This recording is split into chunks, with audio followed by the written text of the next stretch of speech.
मित्रों नमस्कार। मित्रों, आज के इस एपिसोड में हम लोग चर्चा करेंगे बाण पंचक के बारे में। मित्रों, सूर्य के गतांश के आधार पर 5 प्रकार के बाण दोष बताए गए हैं, जिसमें पहला है रोग बाण, दूसरा है अग्नि बाण, तीसरा है नृप बाण या कहे राजबाण, चौथा है चोर बाण और पांचवा है मृत्यु बाण। अब यहाँ पे सबसे पहले बात ये आती है कि सूर्य के गतांश का यहाँ पे क्या मतलब है। सूर्य के गतांश का यहाँ पे ये मतलब है कि सूर्य किसी राशि में कितना अंश व्यतीत कर चुके हैं। उदाहरण के लिए लें, मान लीजिए सूर्य मेष राशि में 19 अंश व्यतीत कर चुके हैं, तो जो 19 अंश है वह सूर्य का गतांश माना जाएगा। तो जैसा कि मैंने बताया आपको कि सूर्य के गतांश के आधार पर 5 प्रकार के बाण दोष बताए गए हैं। तो चूंकि ये 5 प्रकार के हैं, इसलिए इनको हम लोग बाण पंचक भी कहते हैं। मित्रों, हर बाण दोष में कुछ विशेष प्रकार के कार्य वर्जित बताए गए हैं। हर बाण दोष के लिए अलग अलग कुछ विशेष प्रकार के कार्य हैं जो वर्जित बताए गए हैं, जिसमें पहला है रोग बाण। जिस समय रोग बाण होता है उस समय यज्ञोपवीत, जनेऊ संस्कार या कहें उपनयन संस्कार वर्जित माना जाता है। ये सारी चीजें नहीं की जाती। अग्नि बाण, जिस समय अग्नि बाण रहता है मित्रों, उस समय गृह निर्माण, लिंटर डलवाना, छत छावाना, मतलब आप ऐसा समझ लीजिए कि कोई भी जैसे घर का रिपेयरिंग का काम या घर के कंस्ट्रक्शन से संबंधित काम, अग्नि बाण जिस समय सक्रिय हो उस समय हमें नहीं करना है। ये सारे काम वर्जित माने जाते हैं। तीसरा है नृपबाण या कहें राजबाण। तो जैसा कि आप नाम से ही प्रतीत हो रहा है, नृपबाण राजबाण, जिस समय नृपबाण राजबाण सक्रिय हो उस समय नौकरी ज्वाइन करना या किसी प्रकार का राजकीय और प्रशासनिक कार्य से संबंधित कार्य नहीं करना है। कोई जैसे गवर्नमेंट टेंडर भरना वगैरह हो, तो जहाँ पे कोई भी काम, जहाँ पे किसी प्रकार का सरकार से या किसी प्रकार का प्रशासन से कोई डील वगैरह होनी है या कोई लेन देन होना या कोई कार्य होना है, तो जिस समय राजबाण होता है उस समय इन सारे कार्यों को हम लोग अवॉइड करेंगे, क्योंकि ये सारे कार्य इस अवधि में वर्जित माने जाते हैं। चौथा होता है चोर बाण। चोर बाण में यात्रा करना वर्जित माना जाता है। जिस समय चोर बाण रहता है उस समय यात्रा करना अशुभ माना जाता है, वर्जित माना जाता है। कुछ ना कुछ इसमें नुकसान होने का खतरा रहता है। पांचवा है मृत्यु बाण।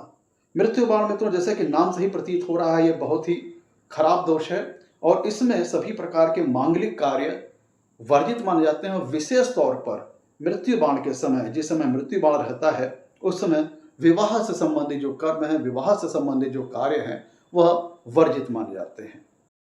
मित्रों, शास्त्रों में ये जो मैंने आपको बाण दोष बताए हैं, इसमें यह भी बताया गया है कि ये जो बाण दोष हैं, ये कुछ विशेष अवधि पर और कुछ विशेष दिन पर इनका प्रभाव ज़्यादा रहता है। तो जिस दिन इनका प्रभाव ज़्यादा रहता है, जिस अवधि में इनका प्रभाव ज़्यादा रहता है, तो जो भी यहाँ पे प्रिकॉशन बताए गए हैं उनको हमें फॉलो करना है।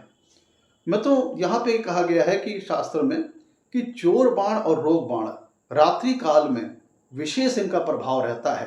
तो इस समय इन बाण दोष में जो कार्य प्रतिबंधित बताए गए हैं उनको नहीं करना है, क्योंकि इस समय रात्रि काल में चोर बाण और रोग बाण का प्रभाव ज़्यादा रहता है।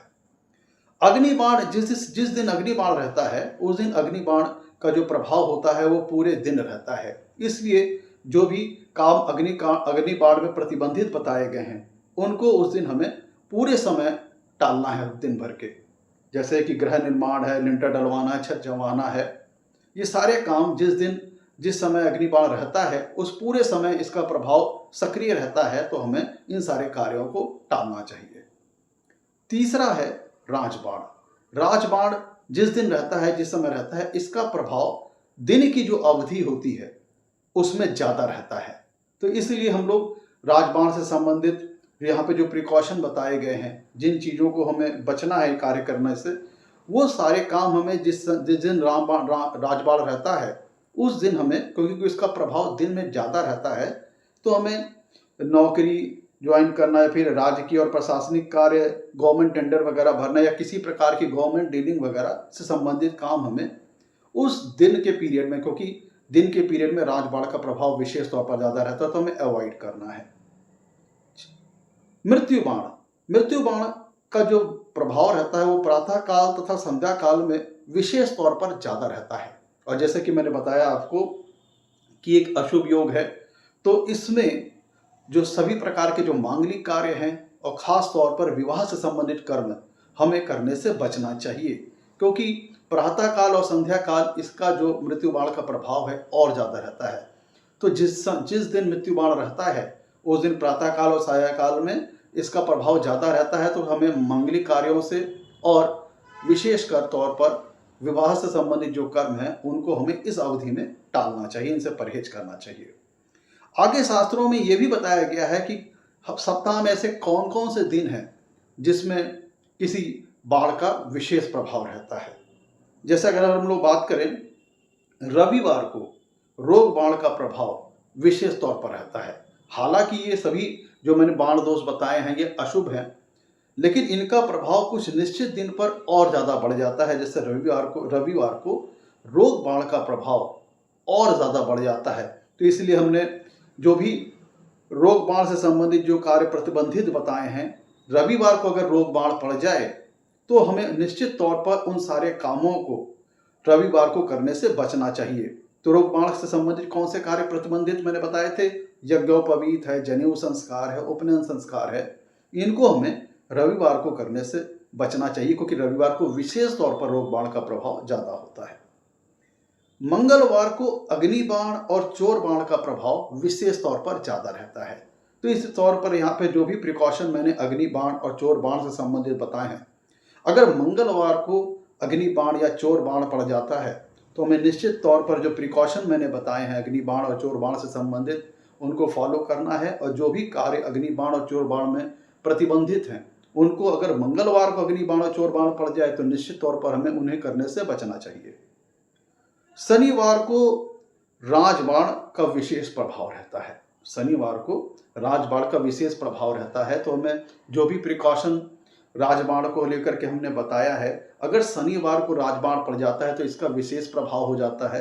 तो हमें शनिवार के दिन राजबाण में जो भी कार्य प्रतिबंधित बताए गए हैं, जो भी विशेष कार्य प्रतिबंधित बताए गए हैं, उन्हें हमें शनिवार को अगर राजबाण पड़ जाए तो उन्हें हमें करने से बचना चाहिए। जैसे कि राजबाण में मैंने बताया था राजकीय और प्रशासनिक कार्य से संबंधित कार्य, गवर्नमेंट टेंडर है, नौकरी ज्वाइन करना वगैरह आदि है कार्य है, इन्हें हमें करने से बचना चाहिए। बुधवार को मृत्यु बाण का प्रभाव विशेष तौर पर ज़्यादा रहता है। तो बुधवार को मृत्यु बाण से संबंधित जो कार्य प्रतिबंधित बताए गए हैं उन्हें बुधवार को करने से बचना चाहिए। अब अगर इन दोनों को जोड़ के देख लें, ऊपर अवधि बताया गया है, नीचे दिन बताया गया है, तो कुछ हम इस प्रकार का भी कंक्लूजन में पहुंच जाते हैं। तो रविवार को रात्रि काल में रोग बाण का विशेष तौर पर अत्यंत अशुभ प्रभाव होता है। तो यहाँ पे जो भी प्रिकॉशन हमने रोग बाण से संबंधित बताए हैं, अगर रविवार को रात्रि काल में रोग बाण रहता है तो ये बहुत अशुभ है और हमें निश्चित तौर पर वो सारे प्रिकॉशन फॉलो करने हैं जो मैंने भी ऊपर आपको बताए। ये गोपवीत और जनेऊ संस्कार, उपनयन संस्कार विशेष तौर पर हमें टालना है कि अगर रविवार को रात्रि काल में रोग बाण अगर रहता है तो इन सारे कार्यों को हमें टालना है, क्योंकि उस दिन ये विशेष तौर पर अशुभ हो जाता है, अत्यंत अशुभ हो जाता है।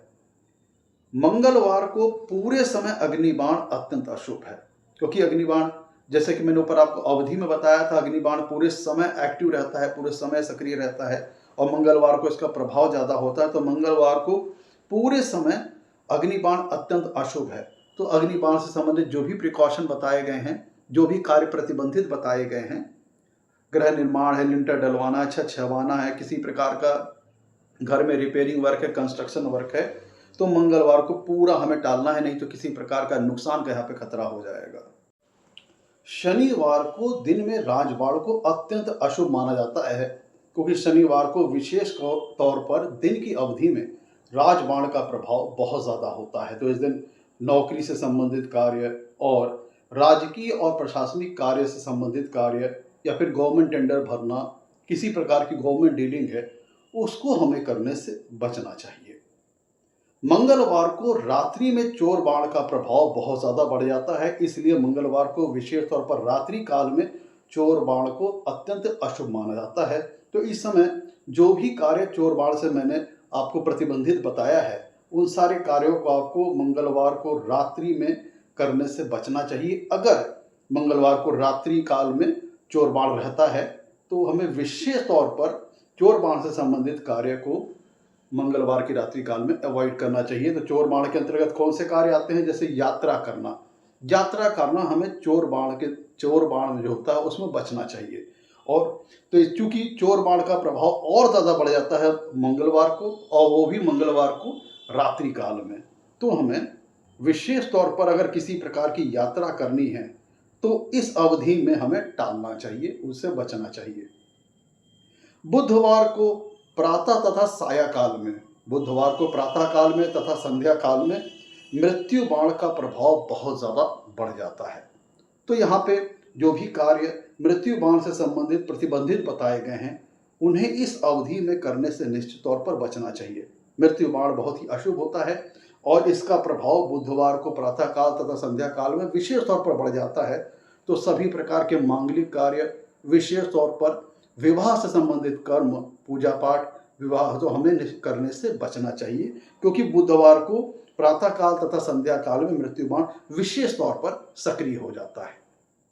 मित्रों, सूर्य के गतांश के आधार पर सूर्य के जो विभिन्न अंश हैं उनका वर्गीकरण किया गया इन 5 बाण दोषों के अंतर्गत, जिसमें अगर सूर्य का गतांश 8 है या 17 है या 26 है तब उस दिन उस समय रोग बाण रहता है। अगर सूर्य का गतांश 2 है, 11 है या 20 है या 29 है तो उस समय अग्नि बाण रहता है। अगर सूर्य का गतांश 4 है, 13 है या 22 है तो उस समय नृप बाण या राजबाण रहता है। जिस समय सूर्य का गतांश 6 है या 15 है या 24 है तब उस समय चोर बाण रहता है। अगर सूर्य का गतांश 1 है या 10 है या 19 है या 28 है तब उसमें मृत्यु बाण रहता है। तो यहाँ हम लोगों ने देखा कि सूर्य के गतांश को वर्गीकरण किया गया इन 5 बाण दोषों में। तो अगर आप यहाँ पे जो पंचांग में देख सकते हैं कि अगर सूर्य का गतांश ये है, मान लीजिए अगर सूर्य का गतांश 20 है तो आकर के हम इस टेबल में देखेंगे कि क्या आज कोई बाण दोष तो नहीं है। तो हमने यहाँ पे देखा जो 20 गतांश है सूर्य का वह अग्नि बाण के श्रेणी के अंतर्गत आ रहा है। तो एक तरीका तो ये है कि आप यहाँ पे ये सारणी को अपने ख्याल में रखे रहिए, इसको जरूर ध्यान में रखे रहिए। और जिस तिथि पे भी आपको चेक करना हो कि कोई बाण दोष तो नहीं है तो वहाँ पे जाइए, सूर्य के गतांश को देखिए और आकर के इस सारणी में देखिए क्या इस सारणी में वो सूर्य का गतांश कहीं मिल तो नहीं रहा है। जैसे कि मान लीजिए कि आपने पंचांग में देखा कि सूर्य का गतांश 28 है तो आप आकर के देखिए इस सारणी में 28 कहीं आपको मिल तो नहीं रहा है। तो आपने देखा कि यहाँ पे इस सारणी में 28 जो है वो मृत्यु बाण की श्रेणी के अंतर्गत आ रहा है। तो ये इससे ये क्लियर हो जाता है कि जिस तिथि को आप चेक कर रहे हैं उस तिथि पर उस समय मृत्यु बाण है। मित्रों, अब यहाँ पे चूंकि हम लोगों ने देख लिया कि सूर्य के जो गतांश हैं उनका वर्गीकरण किया गया है 5 बाण दोषों में। यहाँ पे एक चीज नोटिस करने वाली बात यह है कि ये जो 5 बाण दोष बताए गए इनका प्रभाव कितनी देर तक रहता है और कब से कब तक रहता है।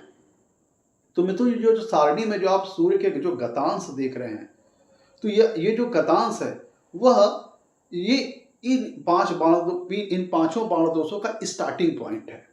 अब जैसे ले लीजिए ऊपर कि अगर सूर्य का गतांश 22 है तो आपने देखा कि ऊपर सारणी में आपने देखा जो 22 जो है वो राजबाण के अंतर्गत आ रहा है।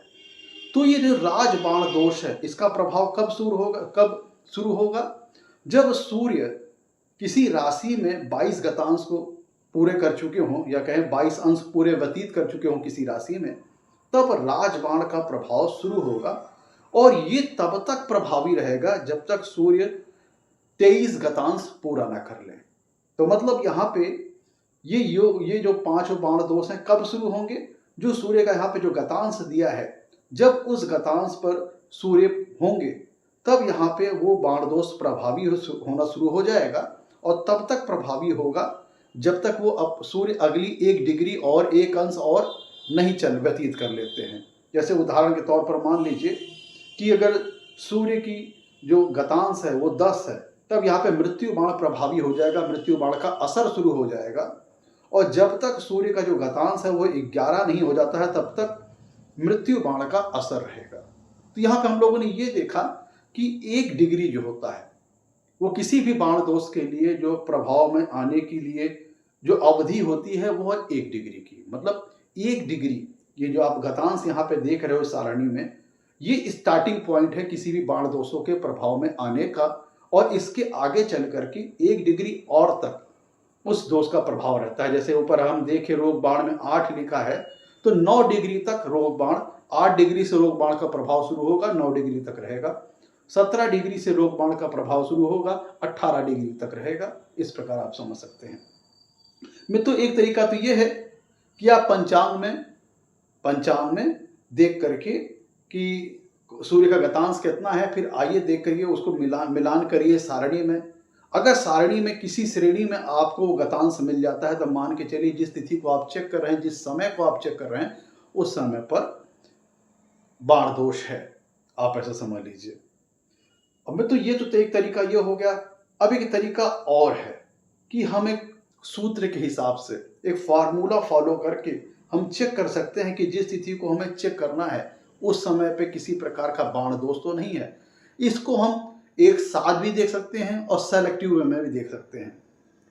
मान लीजिए एक उदाहरण के तौर पर यहाँ पे एक चीज ध्यान दीजिएगा। अब हम आपको एक सूत्र बताने जा रहे हैं जिस सूत्र का इस्तेमाल करके हम यहाँ पे गणना कर सकते हैं कि कोई बाण दोष तो नहीं है, या तो फिर हम ये चेक कर सकते हैं कि किसी निश्चित बाण दोष को अगर हमें चेक करना है तो हम इस प्रोसेस से चेक कर सकते हैं क्या उस दिन वो कोई विशेष बाण दोष तो नहीं है। जैसे अगर हमें चोर बाण चेक करना है तो जिस तिथि पर हम चेक कर रहे हैं क्या उस समय पर चोर बाण तो नहीं है। तो चलिए हम इस सूत्र पर चर्चा करते हैं। मैं तो यहाँ पे एक सूत्र आपके सामने में बताने जा रहा हूँ, उससे हम लोग गणना करके, पहला तो स्टेप मैंने ऊपर आप लोगों को बता दिया, अब हम लोग दूसरा स्टेप देखेंगे जिसमें हम लोग सूत्र का इस्तेमाल करके चेक करेंगे कि जिस भी सूर्य के गतांश को हम चेक कर रहे हैं वो क्या किसी बाण दोष के अंतर्गत आ तो नहीं रहा है। तो यहाँ पे एक संख्या बताई गई है, सीरीज आप सेट बताया गया है नंबर्स का, इसको आप ख्याल रखिएगा। ये सूत्र को मतलब हम लोग का जो सवाल है उसको सॉल्व आउट करने में हमारी मदद करेगा। देखिए ऊपर एक संख्या लिखी हुई है 6, 3, 1, 8, 4। इन संख्या को आपको अपने ध्यान में रखना होगा, 6, 3, 1, 8 और 4। और साथ ही साथ जो मैंने ऊपर आपको बाण दोष के जो क्रम बताए थे उनको भी आपको अपने ध्यान में रखना होगा। पहला क्या नंबर पे क्या था, रोग बाण। दूसरे नंबर पे क्या था, अग्नि बाण। तीसरे नंबर पे क्या था, राजबाण। चौथे नंबर पे क्या था, चोर बाण। पांचवें नंबर पे क्या था, मृत्यु बाण। तो इस क्रम का इस्तेमाल करेंगे और यहाँ जो नंबर्स दिए गए हैं 6, 3, 1, 8, 4, इनका इस्तेमाल करके हम कैलकुलेशन करके देखेंगे कि कोई बाण दोष तो नहीं जिस स्थिति पर हम चेक करना चाह रहे हैं। इसमें मैं तो सूत्र में कहता क्या है, क्या तरीका है सूत्र इसको कैलकुलेशन करने का तरीका ये है कि जिस भी तिथि पर, जिस समय पर हम चेक करना चाह रहे हैं कि कोई बाण दोष तो नहीं है, उस समय आपको नोटिस करना होगा कि उस समय सूर्य का गतांश कितना है। तो सूर्य का जो गतांश होगा उसको एक कॉपी पे आप नोट डाउन कर लीजिए। और ऊपर जो आप नंबर देख रहे हैं, अब इसमें ध्यान दीजिएगा, जो 6 नंबर आप देख रहे हैं इसका इस्तेमाल हम इस्तेमाल करेंगे रोग बाण को कैलकुलेट करने में कि रोग बाण तो नहीं है। तो 6 जो आप संख्या देख रहे हैं इसका इस्तेमाल हम करेंगे रोग बाण कैलकुलेशन में। 3 संख्या जो आप देख रहे हैं इसका इस्तेमाल हम करेंगे अग्नि बाण चेक करने के लिए। और 1 संख्या जो आप देख रहे हैं इसका इस्तेमाल हम करेंगे राजबाण चेक करने के लिए। और 8 संख्या जो आप देख रहे हैं इसका इस्तेमाल हम करेंगे चोर बाण चेक करने के लिए। और जो आप 4 संख्या देख रहे हैं इसका इस्तेमाल हम करेंगे मृत्यु बाण कैलकुलेट करने के लिए। तो इसमें जो सूत्र कहता है वो तरीका ये है कि आपको जिस भी तिथि पर, जिस भी समय पर नोट करना है, चेक करना है, उस पे आप देखिए कि उस समय सूर्य का गतांश क्या है। आप उसको सूर्य के गतांश को एक कॉपी पर नोट डाउन कर लीजिए। अब सबसे पहले स्टेप पर हम जो जिस हिसाब से क्रम मैंने बताया, तो सबसे पहले हम लोग कैलकुलेट करेंगे क्या उस तिथि पर रोग बाण तो नहीं था। चलिए उसको चेक कर लेते हैं। तो सूत्र ये कहता है कि सबसे पहले सूर्य के गतांश को नोट डाउन कर लीजिए। और जो गतांश आपने नोट डाउन किया है उसमें 6 संख्या को जोड़ दीजिए। जैसे मैंने ऊपर बताया था कि रोग बाण कैलकुलेट करने के लिए हम 6 संख्या का इस्तेमाल करेंगे। तो जिस भी तिथि पर जिस समय को आप चेक करना चाह रहे हैं, आप यहाँ पे सूर्य के गतांश को जो आपने नोट डाउन किया है उसमें आप 6 जोड़ दीजिए। जैसे प्रस्तुत उदाहरण देखिए मित्रों, हम लोगों ने सूर्य के गतांश 19 अंश को यूज किया है कि किसी राशि में सूर्य 19 अंश व्यतीत कर चुके थे। इसका मतलब क्या है कि जो 19 अंश है वह सूर्य का गतांश है, मतलब जो बीता हुआ अंश है वही सूर्य का गतांश होता है। तो यहाँ 19 को हमने नोट डाउन कर लिया, और जैसे कि मैंने बताया था कि रोग बाण का कैलकुलेशन करने में हम 6 संख्या का इस्तेमाल करेंगे और उसको सूर्य के गतांश में जोड़ देंगे। तो हमने 19 में 6 जोड़ दिया तो यहाँ पे आ गया 25। अब जो सूर्य का गतांश है उसमें 6 जोड़ने के बाद जो संख्या आपको प्राप्त हुई है उसमें आपको 9 का भाग दे देना है। तो यहाँ पे 9 पे का जब हम 25 में से 9 का भाग देंगे तो यहाँ पे शेषफल आप देख रहे हैं 7 आ रहा है। यहाँ पे 7 आ रहा है। इसमें हमें देखना क्या है कि ये इस कैलकुलेशन में अगर शेषफल हमको 5 मिलता है, ये चीज़ आप नोट कीजिएगा, इंपॉर्टेंट है कि इस कैलकुलेशन में कि पहले तो स्टेप फर्स्ट में क्या करना है, सूर्य के गतांश को नोट करना है और उस गतांश में हमें 6 संख्या को जोड़ देना है और उसके बाद जो संख्या प्राप्त होगी उसमें 9 का भाग देना है। फिर हमें देखना है कि शेषफल कितना आया है। अगर शेषफल 5 आया है तो इसका मतलब क्या है कि जिस तिथि को हम चेक कर रहे हैं, जिस समय को हम चेक कर रहे हैं, उस समय रोग बाण है। इसको आप नोट डाउन कर लीजिए प्रोसेस को। आप यहाँ पे देखिए 19 में हमने 6 जोड़ा 25 आया, 25 में हमने 9 का भाग दिया, यहाँ पे 7 आया। तो इससे ये क्लियर हो गया कि जिस तिथि पर जिस समय को हम चेक कर रहे हैं उस समय रोग बाण नहीं है। अब हम लोग कैलकुलेशन करेंगे चेक करने के लिए अग्नि बाण को। तो अग्नि बाण को जैसे कि जो आप ऊपर ग्रुप ऑफ नंबर देख रहे हैं इसमें 3 संख्या जो आप देख रहे हो इसका इस्तेमाल करेंगे हम अग्नि बाण चेक करने के लिए। तो वही उदाहरण हम लेंगे कि सूर्य का गतांश जो 19 है, उदाहरण में हम इसको इसी को इस्तेमाल कर रहे हैं। तो 19 को यहाँ पे हम नोट डाउन कर लेंगे कागज पर। अब यहाँ पे सेम स्टेप फॉलो करेंगे, लेकिन अब जो संख्या जोड़ी जाएगी वो 3 जोड़ी जाएगी। जो 3 का जो इस्तेमाल हम लोग कर रहे हैं वो अग्नि बाण को चेक करने के लिए कर रहे हैं। तो अगर हमें रोग बाण का इस्तेमाल करना है तो हम 19 में जो भी सूर्य का गतांश है उसमें हम 6 जोड़ेंगे, और अगर हमें अग्नि बाण चेक करना है तो जो भी सूर्य का गतांश है उसमें हम 3 जोड़ेंगे। तो यहाँ पे हमने उदाहरण में सूर्य का जो गतांश लिया है वो 19 लिया है, तो 19 में 3 जोड़ देंगे तो यहाँ आ गया 22। अब जो संख्या प्राप्त हुई इसमें हम 9 का भाग दे देंगे। तो जब 9 का भाग दे देंगे तो जो हमें शेषफल मिला 4। यहाँ भी वही चीज करनी है कि सूर्य का गतांश को हमें कागज पर नोट डाउन कर लेना है। उसमें अब यहाँ पे 6 के बजाय हम 3 जोड़ेंगे। जो 3 का इस्तेमाल है वो अग्नि बाण को चेक करने के लिए करेंगे, और जो संख्या प्राप्त होगी उसमें हम 9 का भाग दे देंगे। तो अगर शेषफल 5 आ जाता है तो जिस तिथि को हम चेक कर रहे हैं, जिस समय को हम चेक कर रहे हैं, उस समय अग्नि बाण है। ये है अग्नि बाण को चेक करने का तरीका। तो यहाँ पे प्रस्तुत उदाहरण में आप देख रहे हैं कि स्टेप फर्स्ट में हमें सूर्य के गतांश को लिखना है। अब यहाँ पे सूर्य के गतांश में हमें 3 जोड़ेंगे अग्नि बाण चेक करने के लिए। फिर जो संख्या प्राप्त होगी उसमें हम 9 का भाग दे देंगे। फिर हम शेषफल को चेक करेंगे। अगर शेषफल 5 है तो उस जिस तिथि को हम चेक कर रहे हैं, जिस समय को हम चेक कर रहे हैं, उस समय अग्नि बाण है। फिर इसी उदाहरण को हम आगे कंटिन्यू करते हैं। चलिए अब हम लोग चेक करते हैं राजबाण को। तो राजबाण को कैलकुलेट करने के लिए, राजबाण को चेक करने के लिए हम एक संख्या का इस्तेमाल करेंगे। जो ऊपर आप ग्रुप ऑफ नंबर्स देख रहे हो 6 3 1 8 4, इसमें 6 का इस्तेमाल हम लोगों ने किया रोग बाण कैलकुलेट करने में, 3 का इस्तेमाल किया हम लोगों ने अग्नि बाण कैलकुलेट करने में, और 1 का इस्तेमाल करेंगे हम लोग राजबाण चेक करने में। अब वही सेम प्रोसेस हम फॉलो करेंगे। सूर्य के गतांश को एक कागज पर हम नोट डाउन कर लेंगे। अब यहाँ पे हम लोग सूर्य के गतांश में 1 जोड़ेंगे। फिर जो संख्या प्राप्त होगी उसमें हम 9 का भाग दे देंगे और शेषफल चेक करेंगे। अगर शेषफल 5 आता है तो जिस तिथि को हम चेक कर रहे हैं, जिस समय को हम चेक कर रहे हैं, उस समय राजबाण रहता है। जैसे प्रस्तुत उदाहरण में हमने सूर्य का गतांश 19 लिया है, तो 19 को हम एक कागज पर लिख लेंगे, उसमें 1 जोड़ देंगे और तो संख्या हमें प्राप्त होगी 20।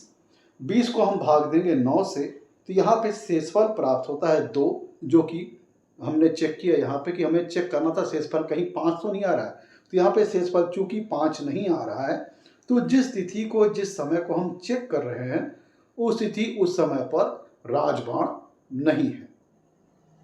अब आइए हम लोग चेक करते हैं चोर बाण को। तो चोर बाण को कैलकुलेट करने के लिए, चोर बाण को चेक करने के लिए हम ऊपर जो ग्रुप ऑफ नंबर्स दिए गए हैं इसमें 8 का इस्तेमाल करेंगे और प्रोसेस सेम रहेगा कि सूर्य के गतांश को कागज पर नोट डाउन करना है। अब उस गतांश में हम 8 को जोड़ेंगे। 8 को जोड़ेंगे तो जो संख्या प्राप्त होगी उसमें 9 से भाग दे देंगे। तो जो शेषफल प्राप्त होगा उसको हम चेक करेंगे कि जो शेषफल प्राप्त हुआ है वो कहीं 5 तो नहीं है। अगर वो 5 है तो इसका मतलब क्या है कि जिस तिथि को हम चेक कर रहे हैं, जिस समय को हम चेक कर रहे हैं, उस समय चोर बाण है। अब जैसे देखिए प्रस्तुत उदाहरण में हम लोगों ने देखा कि सूर्य का गतांश को हम लोगों ने 19 लिखा है, तो 19 में यहाँ पे हम 8 जोड़ देंगे तो हमें संख्या प्राप्त होगी 27। तो जो संख्या प्राप्त होगी उसमें 9 का भाग दे देंगे और शेषफल चेक करेंगे कहीं वो 5 तो नहीं है।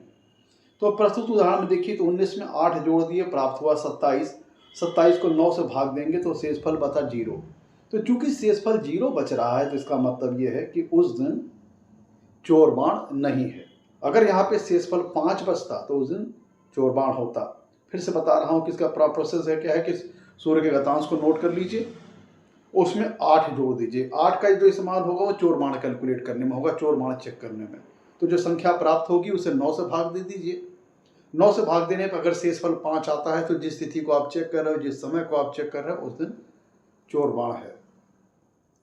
अब आइए हम लोग चेक करते हैं मृत्यु बाण को। तो जो ऊपर आप ग्रुप ऑफ नंबर्स देख रहे हो 6, 3, 1, 8, 4, इसमें 4 का इस्तेमाल हम करेंगे मृत्यु बाण चेक करने में, मृत्यु बाण कैलकुलेट करने में। प्रोसेस सेम है। अब यहाँ पे प्रस्तुत उदाहरण में हमने सूर्य का गतांश 19 लिया है, तो 19 को यहाँ पे हम एक कागज पर नोट डाउन कर लेंगे, उसमें 4 जोड़ देंगे। तो जो संख्या प्राप्त हुई है उसमें हम 9 का भाग दे देंगे और शेषफल चेक करेंगे। अगर शेषफल 5 आ रहा है तो इसका मतलब क्या है कि उस दिन मृत्यु बाण है। मतलब क्या प्रोसेस है, सूर्य के गतांश को नोट कीजिए, उसमें 4 जोड़ दीजिए, तो जो संख्या प्राप्त होगी उसमें 9 का भाग दीजिए। अगर शेषफल 5 आ रहा है तो उस दिन मृत्यु बाण है। तो प्रस्तुत उदाहरण देखिए, हमने सूर्य का जो गतांश लिया है वो 19 लिया है, इसमें हमने 4 जोड़ दिया। 4 जोड़ दिया तो प्राप्त हो गया हमें 23। ये संख्या प्राप्त हुई 23। 23 में हमने भाग दे दिया 9 का। तो यहाँ पे आप देखेंगे इस केस में हमें शेषफल 5 प्राप्त हो गया है। तो चूंकि हमने जो आपसे डिस्कस किया था प्रोसेस, इसमें इस केस में हमें शेषफल 5 प्राप्त हो रहा है। तो यहाँ पे इसका मतलब ये क्लियर है कि जिस तिथि को, जिस समय को हम चेक कर रहे हैं, उस समय मृत्यु बाण है। तो ये चूंकि एक प्रोसेस है, सूत्र है, इसको मैं आपको फिर से क्लियर कर दे रहा हूं कि अगर सूर्य के गतांश को कागज पर नोट डाउन करना है, अगर रोग बाण चेक करना है तो उस संख्या सूर्य के गतांश में 6 जोड़ेंगे और 9 से भाग देंगे। शेषफल अगर 5 आ रहा है तो रोग बाण है।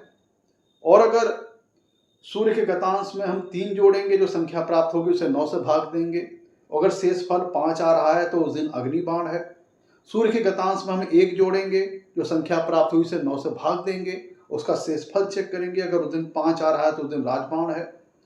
और सूर्य के गतांश में हम 8 जोड़ेंगे, जो संख्या प्राप्त हुई उसे 9 से भाग देंगे और शेषफल चेक करेंगे। अगर 5 आ रहा है तो उस दिन चोर बाण है।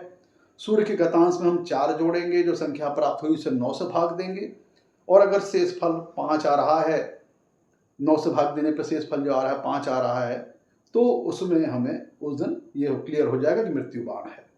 आप ऐसे समझ लीजिए। आप ऊपर वाली जो सारणी जो ऊपर है, जो हमने सूर्य के गतांशों के आधार पर 8, 17, 26 रोग बाण, 2, 11, 20, 29 अग्नि बाण, इसको भी रखेंगे, ज़्यादा इजी है।